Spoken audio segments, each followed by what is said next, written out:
Hey everyone, and welcome back to the Weekly Awakening podcast. I just want to say every time I say that, I get this big smile on my face. So I think that's a good thing that I'm almost 100 episodes into this podcast. And when I do my introduction, I'm smiling. I think that's a very good thing. Now, I am doing this episode literally in my pajamas. I haven't showered. I've done nothing all day. And we'll get into the astrology of that and what's happening today and why it is important. But first, I want to remind everyone, please, if you want to help on my podcast, if you feel inspired, if this helps you in some way, please send it to someone you know. Send this episode, send a former episode, whatever. Just send it, and that's the best way you can help me. And thank you for everyone who has supported me, especially on 100 episodes. Almost. This is going to be my 99th. And then the following one will do 100th. I'm kind of figuring out what I want to do for that 100th episode. I'll probably do one about what happened over the last 2 years with my podcast, the transformation, and I'm thinking about bringing someone back from the original, a client, to do the 100th episode. So we'll see. We'll figure it out this week. But if you listened to last week's episode and you waited and listened the whole way to the end, and some of my listeners gave me some awesome feedback, so thank you for that. I talked about changing my social media. I've changed everything over to Cosmic Colleen, but my Instagram, which is where it all began, and it's the Hair Healer 1111. And it might sound silly in a scheme of things, right? Because it's just kind of the social media identity, which isn't really anything. It's something that we project, something we help, but it is a huge part of me in one way. And it kind of sounds silly, but I've been really thinking and tossing around changing the name and really changing this brand I kind of tried to build for the last 2.5 years. It's hard the reason why I wanted to change it, and I've been feeling it since I changed the podcast, whenever that was, I think back in January or February, is that I didn't like being held to the title of the hair healer anymore for various reasons. I felt like I'm such a dynamic person. There's very many layers, and I felt that as I projected myself out there, people kind of, it put me under one umbrella, right? It put me under the healer umbrella. And if I ever posted or projected myself in any way that wasn't that, I felt like I got some scrutiny because people had that expectation. So even though a healer part is a huge part of me, so is a funny part, so is an astrology part, so is a sexy part, and it kind of felt like and what I'm doing and what I believe in with hair is much bigger than the hair. And so I'm pretty sure I'm going to switch to Cosmic Colleen. I don't know how it's going to lay out on Instagram because I don't know who has that name, but it's right now Cosmic Colleen on TikTok, my new TikTok, and it's just one C in the middle between Cosmic and Colleen. But I think, one of the things I'm going to talk about today is Saturn Stationing Direct. Saturn's helping in my workhouse right now, so I think that is going to be a positive shift. So how's everyone feeling? Week 2 into Mercury retrograde. If you're wondering when is this going to end, please, Colleen, tell us when this is going to end. Next Monday, it stations direct.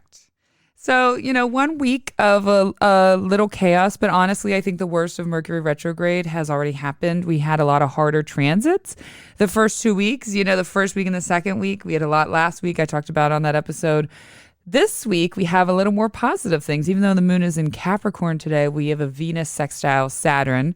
While Saturn is moving direct, which is good, I think we're going to have a nice harmonious Mercury retrograde. Again, there's always going to be little mix-ups and little things happening here and there with Mercury retrograde, but I think the worst is over. So for those of you who have had a tough one or feeling like, oh my God, I hate these retrogrades, the worst I think is yet, the worst not is yet to come. The worst has already finished, and we're going to be moving on, and things will feel a little bit smoother, and especially with Saturn stationing direct. I'm going to talk about that, but before I do, I want to talk about a dream last night that I had.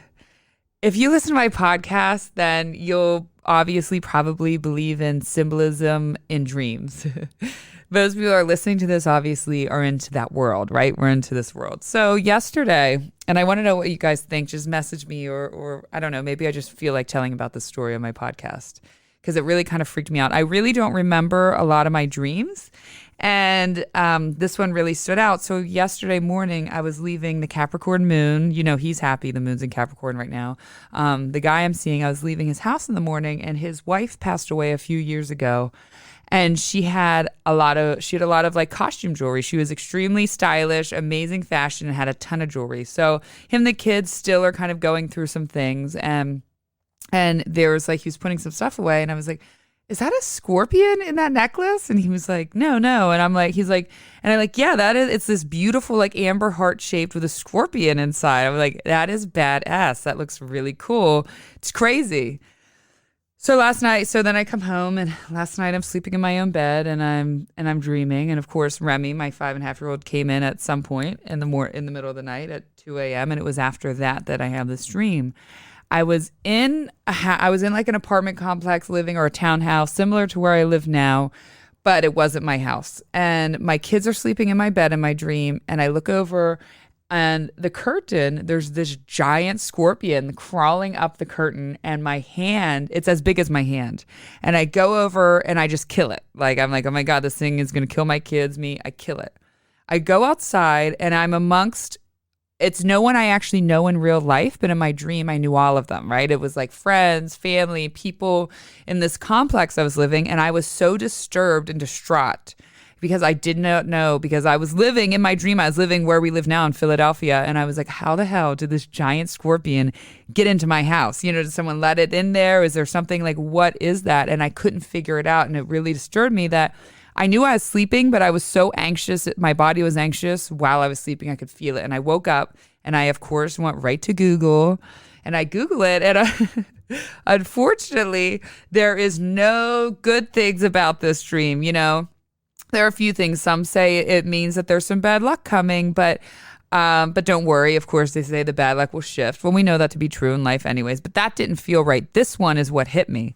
This one said that means that there is an enemy among you, you know, enemies among you in your work, your, you know, whatever. I don't really think family, but friends, things like that. There's an enemy walking among you, and like to watch yourself, to just pay attention. And that hit me because in my dream, I was surrounded by all these people I knew, right? And I was so lost, thinking who would do this, who would put this, who would do this to me, whatever it is. And it really struck me, and I thought about that. Okay. So then this is what brings me back to the necklace, which was freakier enough. I'm reading another article about it, and it said, get yourself a scorpion pendant necklace. Okay. I mean, can we, people? What are the chances? How often in your life have you come across a scorpion necklace? Not like a zodiac, but an actual, like a scorpion inside a necklace, or like a giant shaped one. I have not. And then that night you have a dream. Now, of course, the Capricorn moon is trying to make logic and is like, well, you know, Colleen, you saw that first in this. I'm like, no. I think that was presented, you know, and then this dream is symbolization of that because it just felt so real and so raw. I guess it was a good thing I killed it in my dream. That's what one of the things said, that I was like, I fought it, said one of the things I could be coming to the end of like a hard, dark time. I don't know. We'll see how that dream plays out. Maybe it won't at all, but you better believe I'm doing some protection stuff. I said to the Capricorn moon, I need to wear that all week. I was like, I just need that, okay, all week, because my dream told me that. Whew, isn't that weird? And it's funny because I don't work with dreams as much, but I can tell you a lot of truth and a lot of things have come to me in my dreams. And so where is the enemy among me? If you're out there, you know, if you're out there listening to this and you're an enemy, stay away. I send you lots of positive light and love, and just stay away from me and everything. You know, I just send that back. That is what we have to do when we come across enemies or people that send us a bad eye, send us, you know, the evil eye is real. People have intentions. And if people can pray for you and wish you good things, people can also pray bad things for you and send them that way as well. So if we believe in the power of prayer, we have to believe that it happens in another way, right? You can't have one without the other. So I always take protecting myself, protecting the ones I love from negative energy very, very serious. And I'm going to do a little bit of protection spell. I'm going to put some things out there to protect my family. I'm going to wear the scorpion necklace all week. But again, I felt like I had to say that on my podcast because you never know where the hidden enemy is. So if you're listening, I believe in fighting with love and light, and I'm sending you love and light times a million, so far out that you never look in my direction again. Again, I know that probably 98%, 99.9% of my listeners are amazing and genuine, but who knows? Nevertheless, okay, that's my rambling. That's for my week. Let me talk about what we're getting into this week. Well, today we have the moon in Capricorn, and the moon, rules our children, our environment. It rules our fluctuation and fortune day to day, kind of our body, our innermost, deep emotions. And so when it's in Capricorn, it's not always happy. It's you Capricorn moons listening are happy, but most of the time it's not the happiest place. It's debilitated, the moon there. So again, I woke up, my kids were cranky this morning and off, and I was totally exhausted. The moodiness, I want to say, for the Capricorn moon, or just kind of feeling not doing anything, but the true exhaustion is coming from Saturn stationing direct, which is good. But today, yesterday into today, it's like it stops. When it starts to station and then move direct, it pretty much halts. And Saturn is a very slow moving planet that halts. So all of a sudden it was like, whew. For me, I told you I woke up and I've been work, and Saturn's been in my house of work, my sixth house of work and strife and sacrifice and working hard since the conjunction, pretty much since the conjunction, yeah. So I felt like all of a sudden I woke up and I wanted to do no work, and I couldn't. I didn't wash my face. I honestly don't even remember if I brushed my teeth, not to be gross. I've been in my pajamas. I didn't do my hair. I took a 3-hour nap, and I haven't done that in months. And I've been go for months. I've been even working Mondays, Sundays, doing it. And I just listened to my body. So if you're feeling that today, tomorrow, even a little bit of the rest of the week, like rest. And I want to say with this, it's almost like a lazy rest, because Saturn retrograde, we've been moving, we've been working. Saturn is a planet of exhaustion in the way of you just keep going, until you finally get to the other side. It's that last, 20-mile uphill hike at the end of a journey. And when you get there, you got to rest right away. So wherever, look in your whole sign house where Aquarius is and see that is right now, Saturn has been retrograding there. And that it's went retrograde right before my birthday, May 23rd of 2021. And when it slows down with some malefic planet like Mars or Saturn, often the retrogrades aren't as bad, right? Sometimes Saturn's something that takes things away. So when it's retrograde, we're often giving it back, or we're getting a second look at it. It's a reversal of fate in some sort of way. And so I'll describe it in a little bit how it played out in my life. Right from my birthday, and I started to just kind of go on vacation and slow down, and I put the work in my career for years. I've been doing hair now for 15 years, and this was the longest I ever took off. I've never taken off more than 5 days. I put the work in to financially get myself and just myself to a place where I could take off a total of, like, in the summer, of 4 weeks spanned of work. I never even dreamed of that. And it was like all that hard work that I had put in, and all the hours and the work in the salon and everything that I did, all of a sudden I was able to reap that reward. Retrogrades bring rewards. So it slowed down in one way, and I was able to just relax and see the fruits of my hard labor finally. I put in years of work, and I never thought, oh my God, I'd ever going to be able to take a vacation I wanted, take my kids somewhere and not have to worry about taking 2 weeks off. And it was there. So that was a beautiful way it played out. On another more kind of exhaustion way is, if you listen to my podcast a lot and throughout the summer, I had a lot of confusion of not knowing where to go in life. Because it's also our house of work, and it's, Saturn rules 2 signs, Aquarius and Capricorn. So Capricorn rules my 5th house, which is creative projects too. And it kind of was ruling that. I was like, where do I go? You guys have been patient with me. What am I doing? And all of a sudden, so it slowed down for me to when Saturn will put blocks on things, if there's a block there, it's going to remove a block. So it almost put a block on creating, and maybe that block happened so I can enjoy, but it put a block on creating. And then all of a sudden, as it's stationing, or as it was building up to station direct, I started to feel like things are coming together again, like the change in my Instagram, the belief in myself, which way I'm going. So wherever Saturn is right now, remember, Saturn is a planet that restricts, it binds, it's Chronos, it's death, but it also brings rewards and strength and a lot of things like that. So if there was a block happening somewhere over the last 5 months, you're going to see that block probably start to remove itself. The general fluctuation of energy sometimes will feel a little stuck, especially because it's been doing this dance with Jupiter. So And I think it's still doing the dance with Jupiter. So there's going to be like a renewed sense of faith in something that Saturn is ruling in your chart with this stationing direct, and things slowed down and now they're getting ready to speed up again, and we're going to be able to move forward. And it's like, oh my God, finally that breakthrough happened. Wow, I've been waiting for that breakthrough happened. We're going to start seeing that as it moves direct. So I'm kind of excited about that. Again, Saturn isn't something we see all the time day to day like we will in the Mercury retrograde. Saturn rules a lot of bigger things. It rules the bigger picture, where Mercury kind of rules the day-to-day picture. And so there might have been some bigger things happening or the bigger theme of things, right? Again, my theme was around work and sacrifice, and also rest, because the sixth house is also the house of illness. And I kind of wore myself, where am I wearing myself out? Where am I giving too much energy? Where am I not? So I'm kind of excited about that. Now, to talk about the rest of the week, tomorrow we have the Capricorn moon. So remember, cranky moon, and it's going to be square Mars, which is like the angry, hyped up, what a steroid uncle, we'll say. The grandpa and the steroid uncle come home for Thanksgiving and they go up against each other. All of a sudden, they're both drunk and they're both kind of just annoyed and fighting, and everyone's wondering what the hell happened. That could sometimes be the theme of the Mars, right? So watch your words. Don't start arguing. Don't start yelling. Just if someone is cranky and you see them feeling agitated, back down.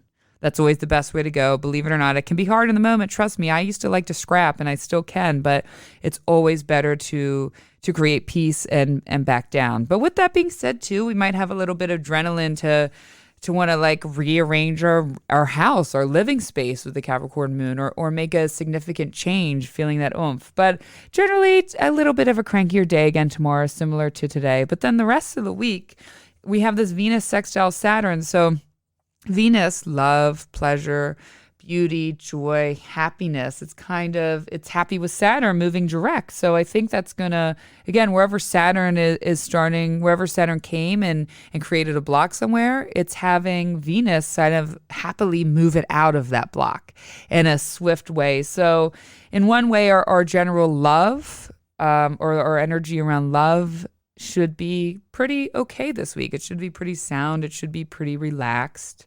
Again, let yourself be lazy. Let yourself be lazy this week. It's kind of starting to feel fall here in the Philadelphia area. I don't know about anyone else. It's dropped down now to like 65 degrees. I love it. Yesterday, it had that kind of rainy fall feel and the leaves were blowing. And I was just ready to relax. I think we were all just ready to relax and calm down and just start to integrate into our fall winter modes. And remember, that is important. If you're dreading winter, stop dreading it right now. Seriously, it's that simple. Start making it like this is important. I used to dread winter, or I think I just got into the habit of learning to complain about it too, because everyone hates it here in the Philadelphia, the Northeast, way up here. We get winters pretty bad, but one time I had a client, Gina, and she was on, I think she's episode 17, and this woman can just stay in an amazing mindset no matter what is happening. Like, I learned so much from her. And she came into the salon and I was like, hey, it was like a humbug February 1st day. And I walk in and she's sitting there and she's a big smile. And I'm like, hey, how are you? Sick of this weather. I'm so over it. And she said, I've really learned to train myself to enjoy it. And I was like, oh, okay. I wasn't expecting that response. But I was intrigued by it because no one ever answers that way. Everyone always says, yeah, bah humbug. I agree, blah, blah, blah, winter. And she said, honestly, it's the first time in my life that in my year that I'm able to slow down. She's like, everything slows down. I can work on myself. I can relax. I can rest. I do the things for me, not so much for other people. And I just honor myself during that time. And I thought, damn, that's a good mindset. And it's so true. And I have made it since that. It's really stuck out in me. I think I even talked about it on that episode with her. I made it a point to remember and remind myself that of every winter. Like, shit, I love winter. Yeah, sometimes it gets old by the end of February and it's cold and dark, but it's the time I go to the gym the most in the winter. I meditate in the winter. I study all my things I like, esoteric things I like to study. I take care of myself. I do all my self-care. the general rest, because I'm not always in a hurry to run outside the door, is there. So I'm like, wow. Because honestly, as soon as the end of March kicks on, it's go, go, go, go, go until January 1st again. And today was the first nap I've taken in a long, long, long time. Definitely for 7 months, at least probably since last winter was the last amount. And I thought, oh, yeah, wow, it's starting to get there, because normally if it's 80 degrees, I feel guilty. I take a nap, or my body is just like, we need to go, we need to do, we need to, go, go, go. So if you're starting to feel that winter blues, try now changing that mindset. Figure out, really understand that it is a way to honor yourself and line up how you can do that. Whether meditating, working out, just look at it. Remember, that is a time that your body is resting and needs the rest. Whew, that was a good episode. I feel good saying it.